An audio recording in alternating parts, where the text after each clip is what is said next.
Siberia, 2013. A frozen wasteland where nothing should be alive.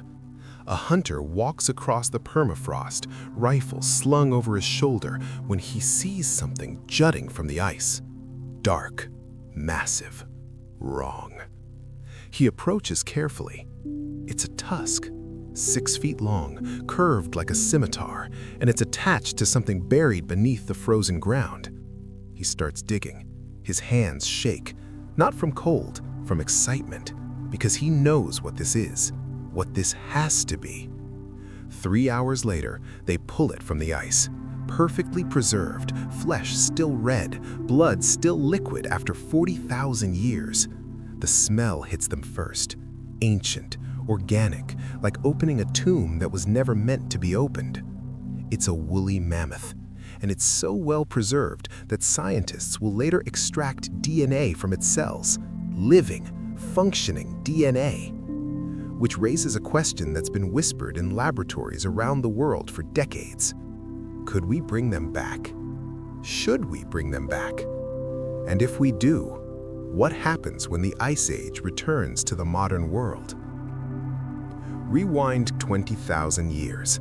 The planet is locked in the grip of the last great ice age. Glaciers cover half of North America. Europe is a frozen wasteland. The sea level is 400 feet lower than today because so much water is trapped in ice.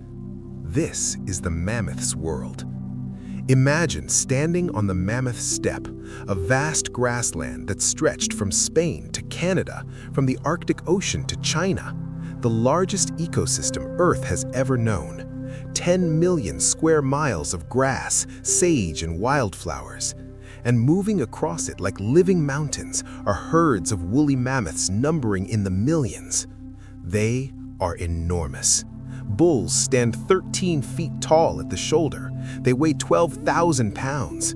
Their tusks can grow to 16 feet long, curving upward like ivory lightning bolts frozen in mid-strike.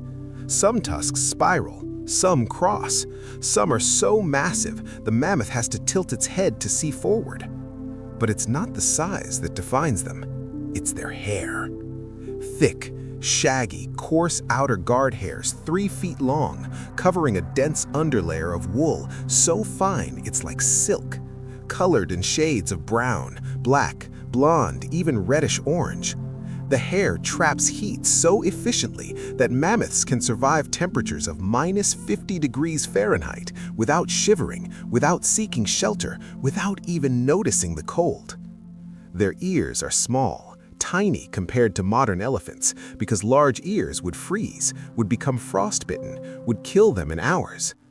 Evolution has sculpted every part of them for one purpose: survival in hell.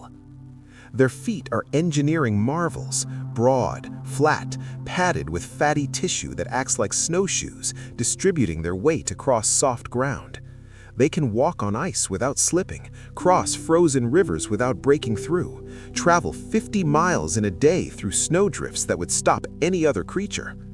And they're intelligent, so intelligent it's unsettling. Scientists studying mammoth behavior through cave paintings, through fossilized trackways, through the stories told by ancient humans, have discovered something remarkable. Mammoths worked together, coordinated, planned. When a calf got stuck in mud, the entire herd would stop. Adults would use their tusks to dig, their trunks to pull. They wouldn't leave until the baby was free or confirmed dead. When a matriarch died, the herd would gather around the body, touch it with their trunks, stand in silence for hours, days. Some scientists believe they were mourning, grieving, understanding death in a way that most animals never do. They were family. Now watch them move across the frozen steppe, a herd of 30 led by an old female who survived 40 winters. She knows where the grass grows thickest beneath the snow, where the ice is safe to cross, where predators wait in ambush. Her memory spans decades, holding maps of migration routes that cover thousands of miles. Behind her walks a young bull, recently driven from the herd, searching for a new family, or a mate, or a place to belong. His tusks are still short, his confidence is still building. He'll spend years alone, wandering, before he's strong enough to challenge for dominance. A mother guides her calf, barely a year old, teaching it to use its trunk to sweep snow aside, to find the grass and sedge beneath. The baby is playful, curious. It runs ahead, then back, then ahead again, burning energy that seems limitless. They don't know they're living in the golden age of giants. They don't know that the world is about to change in ways no amount of intelligence or strength or adaptation can overcome. But for now, they own the earth. The mammoth's day begins before dawn. They sleep only 3 to 4 hours, standing, swaying slightly, their trunks resting on the ground. When the sky begins to lighten, the matriarch stirs. A low rumble emanates from her throat, too deep for human ears to hear, vibrating through the ground, waking the herd. They begin to feed. An adult mammoth needs 400 pounds of vegetation every single day. That's the equivalent of eating 2 full-grown humans' worth of grass and leaves and bark every 24 hours. They spend 18 hours feeding, using their trunks to grasp, their tusks to dig through snow and ice, their massive molars to grind tough plant material into digestible paste. Their teeth are fascinating and horrifying. A mammoth has only 4 functional teeth at any time, 1 in each corner of the mouth, but they're enormous. Each molar is the size of a brick, covered with ridges that work like a cheese grater, grinding down food through sheer friction. And here's the disturbing part. The teeth wear out. As the years pass, the grinding wears the teeth down to nubs. When that happens, a new tooth grows in from behind, pushing the old one forward and out. It happens 6 times in a mammoth's life. 6 sets of teeth. And when the 6th set wears out, usually around age 60, the mammoth can no longer feed properly. It starves to death slowly, painfully, growing weaker each day as its body consumes itself, unable to process the tough vegetation that surrounds it. Some mammoths, knowing what's coming, walk to traditional dying grounds where generations of their ancestors have gone before, places where the bones of the dead lie scattered like monuments to extinction. But in their prime, mammoths are unstoppable. They migrate with the seasons, following the grass as it grows, moving between summer and winter ranges that can be 300 miles apart. They cross mountains, ford rivers, navigate through blizzards that reduce visibility to 0. The herd moves as one, never losing a member, never breaking formation. And they're being watched. Hidden in the trees at the edge of the steppe, something observes the mammoth herd with eyes that gleam with intelligence. Something that doesn't belong in this world yet. Something new, something dangerous. Humans. Not the Neanderthals who've lived alongside mammoths for hundreds of thousands of years. Not the patient hunters who wait for the old and weak, who take only what they need, who understand that mammoths are sacred. These are Homo sapiens, modern humans, recently arrived from Africa with new weapons, new strategies, new appetites, and they're about to change everything. The hunt begins at dusk. 20 humans armed with spears tipped with razor-sharp stone points, their faces painted with ochre, their bodies covered in furs taken from wolves and bears and foxes. They've been tracking this herd for 3 days, waiting for the right moment, studying the movements, identifying the weakest member. There, a young male, separated from the group, distracted by something in the distance, maybe 5 years old, not fully grown, but still massive, still deadly if he realizes what's happening. The hunters spread out, forming a crescent, approaching from downwind so their scent won't give them away. Closer. Closer. The mammoth grazes, unaware, pulling up mouthfuls of grass, his trunk working automatically. Then the first spear flies. It strikes his shoulder, penetrating deep, and the mammoth screams. Not a trumpet like elephants make, something deeper, more primal, a sound of rage and pain and terror that echoes across the frozen plain for miles. He charges, not away, toward. The hunters scatter, but one is too slow. The mammoth's trunk wraps around the man's waist, lifting him effortlessly, then slams him into the ground with bone-crushing force. The hunter doesn't move again. More spears fly, more blood flows. The mammoth staggers, tusks swinging wildly, trying to defend himself, trying to fight, but there are too many wounds, too much blood loss. His legs buckle. He falls to his knees, still fighting, still trying to rise, his trunk reaching out like he's calling for help that will never come. The hunters approach carefully, respectfully, and deliver the final blow. Silence. Steam rises from the mammoth's body into the freezing air. The hunters stand in a circle, chanting, thanking the animal's spirit, promising to use every part, to waste nothing. And they keep that promise. The ivory tusks become tools and weapons and art.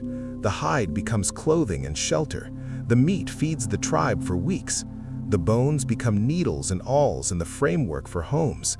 The fat becomes fuel for lamps that will burn through the long winter nights. One mammoth, one death, sustaining an entire community. But multiply that scene by thousands, by tens of thousands, as human populations grow, as hunting techniques improve, as weapons become more deadly. The mammoths begin to disappear. 10,000 BC, the world is warming, the glaciers are retreating, the Mammoth Steppe is shrinking, replaced by forests and tundra that mammoths can't eat, can't navigate, can't survive in. The perfect grassland ecosystem that sustained them for millions of years is vanishing in mere centuries. Climate change is killing them, but it's not acting alone. Human hunting accelerates, not just for food now, for prestige, for dominance, for the thrill of taking down a giant. Archaeological sites from this period show evidence of mass kills, dozens of mammoths driven off cliffs, trapped in bogs, hunted to extinction in region after region as humans spread across the globe. The mammoth population crashes. Millions become thousands, thousands become hundreds. By 4000 BC, they're extinct on the mainland, gone from Siberia, gone from North America, gone from Europe. The grasslands where they once thundered in herds of thousands are silent. But they're not completely extinct, not yet. On a tiny island in the Arctic Ocean called Wrangel Island, a small population survives, cut off from the mainland, isolated, safe from human hunters because the island is so remote, so inhospitable that almost no one knows it exists. These mammoths are smaller than their ancestors. Island dwarfism has reduced them to the size of large cattle. But they're alive, they're breeding, they're holding on. Until 1700 BC, when the last woolly mammoth on Earth dies, alone, on a frozen island where no human will find its body for another 3,000 years. The Ice Age giants are gone, but their story isn't over. Remember that mammoth pulled from the Siberian ice in 2013, the one with liquid blood and preserved DNA? Scientists extracted cells from its tissue, studied them, sequenced the genome, and discovered something extraordinary. The DNA is 99% intact, better preserved than anyone thought possible. And with modern genetic technology, with CRISPR gene editing, with synthetic biology, it might be possible to bring mammoths back. Not exactly, not perfectly, but close enough. The plan is called de-extinction. Take an Asian elephant, mammoth's closest living relative, and edit its DNA. Replace elephant genes with mammoth genes, genes for long hair, for small ears, for cold adaptation, for fat deposits and behavior, and all the traits that made mammoths unique. Then implant the edited embryo into an elephant surrogate mother, wait 22 months, and see if a mammoth is born. Several organizations are actively working on this right now. Colossal Biologics has raised millions in funding. They've successfully edited elephant cells with mammoth genes. They're optimistic they'll have a living mammoth calf within a decade. But here's the question no one wants to answer. Why? Why bring back an extinct species? What's the purpose? Is it conservation? Is it science? Is it ego? Is it the ultimate proof that humans can fix the extinctions we caused? Or is it something darker? The desire to play God, to prove we can bring back the dead, to turn nature into a theme park where extinct animals perform for our entertainment. And what happens to the mammoth we create? Where does it live? Modern elephants need vast ranges, complex social structures, experienced elders to teach the young. A resurrected mammoth would have none of that. It would be alone, confused, a genetic experiment trapped in a world it was never meant to inhabit. Some scientists propose releasing resurrected mammoths into Siberia, rewilding the tundra. The theory is that mammoths could restore the grassland ecosystem, trampling shrubs, knocking down trees, spreading seeds through their dung. They could help fight climate change by preserving permafrost. It's called Pleistocene Park, a reserve in northern Siberia where scientists are already trying to recreate the Mammoth Steppe using horses, bison, and muskoxen. Adding mammoths would complete the picture, bring back a piece of the Ice Age, give these giants a second chance. But the critics are harsh. They point out that the world has changed. The climate is warming, not cooling. Humans dominate every ecosystem. There's no room for animals that need millions of square miles to roam. And even if we could bring mammoths back, even if we could give them habitat, we're still the species that drove them extinct the first time. What makes anyone think we won't do it again? The last wild mammoth died alone 3,700 years ago. The pyramids were already ancient. Civilizations rose and fell. Writing was invented, cities were built, and somewhere on a frozen island, the final giant walked through the snow, probably calling out, probably searching for others of its kind, probably dying without ever understanding why it was the last. That's the tragedy of extinction. It's not dramatic, it's not violent, it's quiet, lonely. One final heartbeat, then silence. But DNA doesn't forget.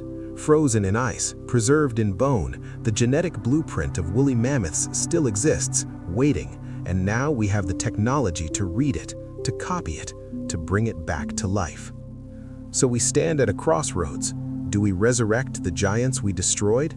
Do we admit our guilt and try to make amends? Or do we accept that extinction is final, that death is permanent, that some doors should never be reopened no matter how much we want to walk through them? The mammoth in the ice doesn't care. It's been dead for 40,000 years, but its cells remember warmth, its DNA remembers life, and somewhere in a laboratory, scientists are trying to remember it into existence.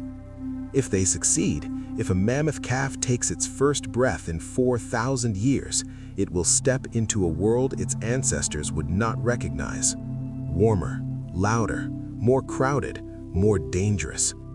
But it will be alive. The giants will walk again. The Ice Age will have an echo in the modern world. And we'll finally have to answer the question we've been avoiding since we drove them extinct. Now that we have the power to bring back the dead, do we have the wisdom to care for the living? The mammoth waits in the ice, perfectly preserved, ready to return. The only question is whether we're ready for them. Whether the world that killed them has changed enough to let them live, whether we've learned anything in the 4,000 years since their extinction, or whether we're about to make the same mistakes all over again. The giants are coming back, one way or another, through science or imagination or the stories we tell about them. They've never really been gone, just sleeping, waiting, frozen in time. And soon, they might wake up.